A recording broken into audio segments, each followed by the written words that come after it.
ইয়াশকে এভাবে বেরিয়ে যেতে দেখে ইয়োভান আর আদিবা একে অপরের মুখের দিকে তাকিয়ে হেসে ফেলল। তারপর আর দেরি না করে ওরা পিছু পিছু বেরিয়ে গেল। আর কেবিনের ভেতরে ম্যাডাম এখনো বিস্ময়ে স্থির হয়ে দাঁড়িয়ে রইলেন। ইয়াশ, ইয়োভান আর আদিবা ঢাকার ব্যস্ত রাস্তার ফুটপাত ধরে হাঁটছে। ইয়োভান ইচ্ছে করে ইয়াশকে শুনিয়ে আদিবার উদ্দেশ্যে বলল, কি দিনকাল এলো রে আদি!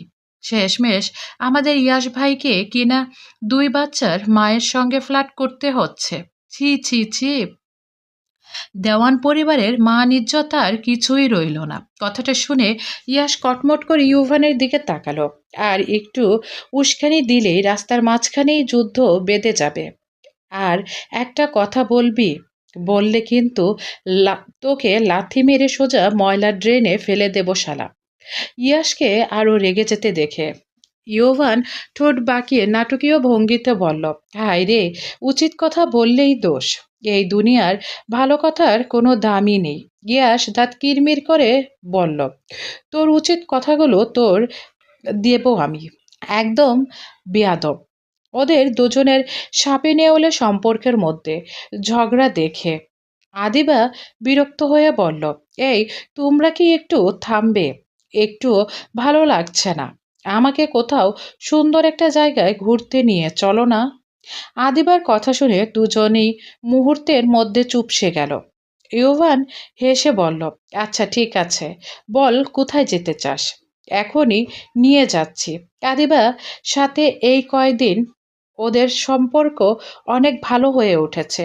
এখন আর নিজেকে গুটিয়ে রাখে না। রাখবে কিভাবে? রাখতেই দেয়নি বাড়ির কেউ। আর যে মানুষগুলোর সাথে সারা জীবন কাটাবে, এখন তাদের সাথে এত দূরত্ব কেন রাখতে হবে? সেই ভেবে আদিবা সবার সাথে স্বাভাবিকভাবেই কথা বলা শুরু করেছে। আদিবা চারপাশে তাকিয়ে মুচকি হেসে বলল, আমি তো ঢাকার কিছুই ভালো করে চিনি না। কোথায় যাব সেটাও জানি না। তোমরাই যেখানে নিয়ে যাবে সেখানেই যাব। কথাটা শুনে ইউভান এবার ইয়াসের দিকে তাকিয়ে বলল, কি রে ভাই, আমাদের এই পিচ্চিটাকে কোথায় ঘুরতে নিয়ে যাব? ইয়াস একটু ভেবে বলল, চল আগে ওকে টিএসসি ঘুরিয়ে আনি, তারপর শাহবাগ, ঢাকা বিশ্ববিদ্যালয় আর রমনা পার্কের দিকটাও দেখিয়ে আনবো। ঢাকায় এসে এসব না দেখলে আবার কি দেখলো? ইয়াসের প্রস্তাবে ইয়োভানও রাজি হয়ে গেল। এরপর তিনজনে মিলে সারাটা দিন ঘুরে বেড়ালো। টিএসসির আড্ডা, শাহবাগের ব্যস্ততা, ঢাকা বিশ্ববিদ্যালয়ের সবুজ ক্যাম্পাস আর রমনা পার্কের মনোরম পরিবেশে সবকিছুই আদিবার কাছে নতুন আর দারুণ লাগছিল। ছোট্ট বাচ্চার মতো আনন্দে কখনো এদিক কখনো ওদিক ছুটে বেড়াচ্ছিল সে। ঘুরতে ঘুরতে বিকালের দিকে তারা মেডিকেল কলেজে পৌঁছালো। মেডিকেল কলেজের ওদের নিজেদের। আজকের অনুষ্ঠান ছিল বিদায়, আরও আদিবাকে ঘুরিয়ে দেখানোও হবে। তাই ওরা ওকে নিয়ে এসেছে। আজ কলেজে বড় একটা সাংস্কৃতিক অনুষ্ঠান চলছে। গেট পেরিয়ে ভেতরে ঢুকতেই চারপাশের রঙিন সাজসজ্জা, আলোকসজ্জা।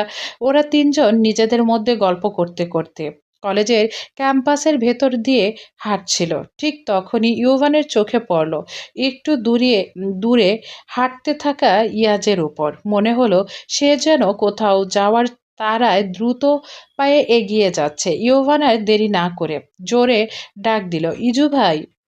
পেছন থেকে পরিচিত কণ্ঠস্বর শুনে ইয়াজ থেমে গেল। ঘুরে তাকাতেই দেখতে পেল ইয়াশ, ইয়োভান আর আদিবা কিছুটা দূরে দাঁড়িয়ে আছে। তাদের দেখে ভ্রু কুঁচকে তাকিয়ে বলে উঠল। এরপর সে তাদের দিকে এগিয়ে গেল। কাছে এসেই ইয়াজের চোখে পড়ল আদিবার দিকে। মেডিকেল কলেজের মতো জায়গায় তাকে দেখে সে খানিকটা অবাক হলো। কৌতূহলী দৃষ্টিতে সবার দিকে তাকিয়ে প্রশ্ন করলো, এই চুটকেরে এখানে কেন এনেছিস? পিচ্চি ঘুরতে চাচ্ছিল। ওকে সারাদিন ঢাকা বিশ্ববিদ্যালয় আর রমনা ঘোরাচ্ছি। এখানে আসতেই হতো আমাদের। আবার বাসায় গিয়ে ওকে রেখে আসবো? এত ঝামেলা না করার থেকে তাই এখানে নিয়ে আসলাম। ও দেখে যাবে আমাদের ভার্সিটি, সাথে ঘোরাও হলো। একে তো সারাদিন কোনো খোঁজ ছিল না তোদের। এত এত কাজ সব আমার একা একা করা লাগছে। এখন ওকে দেখে রাখবি নাকি কাজ করবি? ইয়াজ কিছুটা বিরক্ত মুখে বলল, আমার সোনা ভাই, তোর আর কোনো কাজ করা লাগবে না। আমরা চলে এসেছি তো। এখন সব কাজ আমরা ভেস্তে দেব, তোরে করে দেব। তুই বসে থাক। ইয়াসের কথা শেষ হতে না হতেই ইউভান বলে উঠল, ভাই, তুই অনেক কাজ করেছিস, এখন রেস্ট নে, বাকিটা আমরা সামলে দেব। পুরো ঝকাঝক ফকাফক করে দেব। তুই শুধু আদিবাকে দেখে রাখ। ইয়াজ কিছু বলবে তার আগে ইয়াস আর ইউভান দুজনে দুদিকে হাঁটা দিল। ইয়াজ হাবলার মতো তাকিয়ে রইল, ওদের কিছু বলার সুযোগই পেল না। ইয়াজ এবার আদিবার দিকে তাকালো। আদিবা গুটিসুটি মেরে দাঁড়িয়ে আছে, মুখে নিষ্পাপ ভাব। এখানে কি হলো কিছু বুঝলো না, কি আর বলবে। ইয়াজ আদিবাকে বলল, চুটকে আয়, আমার সাথে সাথে পিছু পিছু আসবি। এদিক ওদিক তাকানোর দরকার নেই। কারো উপর আবার কাশ খেয়ে পড়ে যাস না, হাত পা ভেঙে গেলে আবার ঝামেলা। এখন পোলাপান তো অল্প বয়সেই এসব নিয়ে পেকে যায়। আদিবা বেবদের মতো তাকিয়ে আছে, ওর রাগ লাগছে। এই লোক যখন তখন যেখানে সেখানে সবার সামনে খালি চুটকে বলে।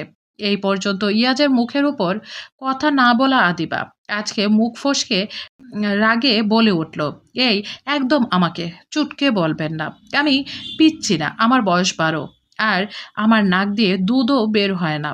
ইয়াজ টাস করে পেছনে গড়ল, মনে হলো পিছে থেকে কেউ মেরে দিয়েছে।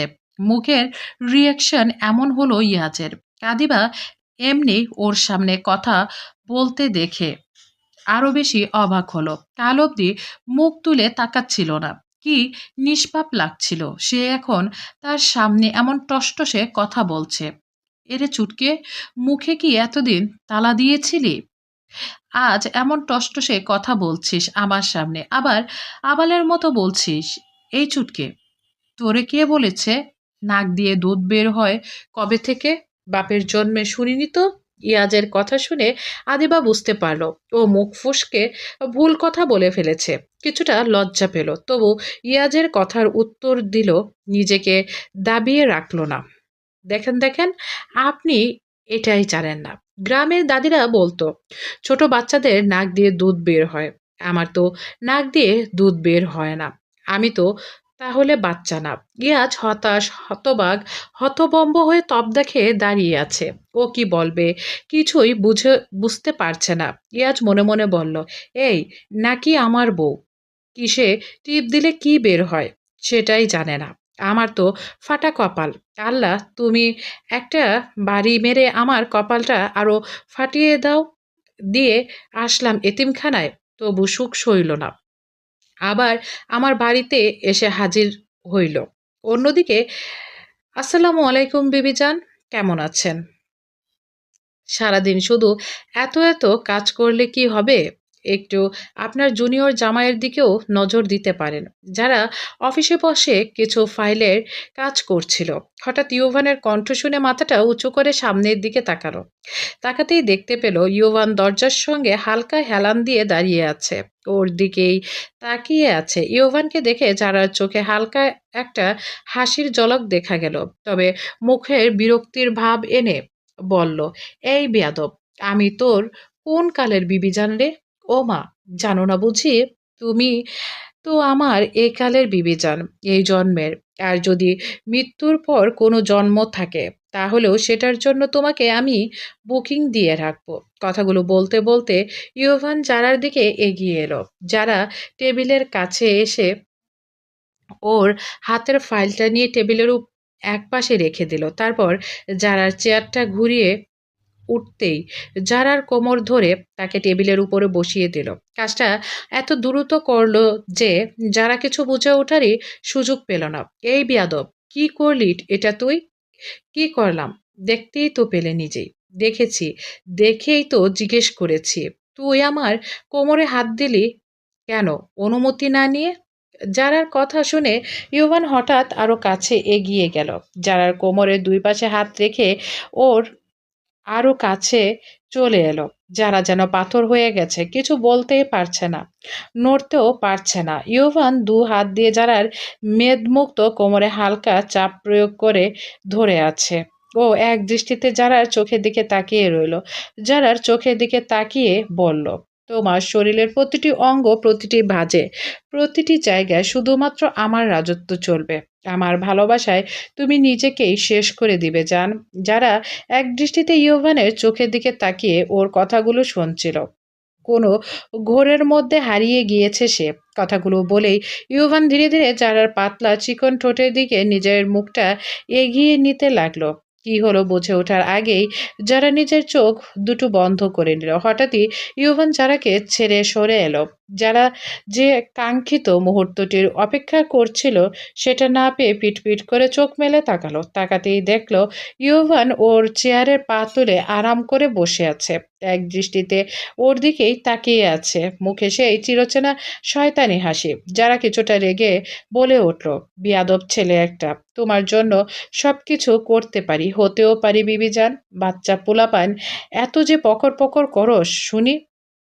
আমার ভালোবাসার জন্য কি কি করতে পারিস? তুমি চাইলে এখনই আমার ইজ্জত লুটে নিতে পারো, যেভাবে ইচ্ছা সেভাবে লুটে নিতে পারো, তাও আমি তোমাকে কিছুই বলবো না। নিজের ইচ্ছায় আমার ইজ্জত হরণ করতে দেব তোমাকে। তো প্রসেসিং শুরু করবা নাকি? ইয়োভানের কথা শুনে যারা লজ্জায় আর রাগে টেবিলের উপরে থাকা ফাইলটা ইয়োভানের দিকে ছুঁড়ে মারল। রেগে গিয়ে বলে উঠল, বেয়াদব নির্লজ্জ বেহায়া ছেলে কোথাকার, বের হ বলছি আমার কেবিন থেকে। তুই না হলে আজ তোকে মেরে ভর্তা বানিয়ে দেব। কথাটা বলেই যারা টেবিলের থেকে নেমে ইয়োভানের দিকে তেড়ে গেল। ইয়োভান গতিক সুবিধার না দেখে উঠে দরজার দিকে দৌড় দিল। দরজার কাছে গিয়ে একটু থেমে আবার বলল, চাইলে কিন্তু সুযোগটা এখনো নিতে পারো জান। তুই দাঁড়া, তোকে আমি উল্টো করে। যারার শেষে কথাটা আর শোনার অপেক্ষা করল না ইয়োভান। ওকে আর কে ধরে বুলেটের গতিতে কেবিন থেকে দৌড়ে বেরিয়ে গেল। ইয়াশ ফোনে মুখ গুছে করিডোর দিয়ে হেলে দুলে হাঁটছিল। চারপাশের দিকে তার কোনো খেয়ালই নেই। হঠাৎ সামনে থাকা কারোর সঙ্গে ধাক্কা খেলো সে। ধাক্কা খেয়ে ইয়াশ দ্রুত মাথা তুলে তাকালো। সামনে দাঁড়িয়ে আছে একটা গোলুমোলু সুন্দরী মেয়ে। মেয়েটার দিকে তাকাতেই যেন ইয়াসের মনে লাড্ডু ফুটতে শুরু করলো। মেয়েটার মুখে ছিল মিষ্টি একটা হাসি। ইয়াসও নিজের স্বভাবসুলভ ভঙ্গিতে মুচকি হেসে বলল, hey pretty girl, I am really sorry, আমি খেয়াল করিনি। মেয়েটি মুচকি হেসে বলল, ইটস ওকে, কোনো সমস্যা নেই। রাস্তায় চলাফেরা করতে গেলে এমন একটু হতেই পারে। ইয়াশ অবাক হওয়ার ভান করে বলল, ওহ থ্যাংক ইউ, তুমি তো বেশ সুইট একটা মেয়ে।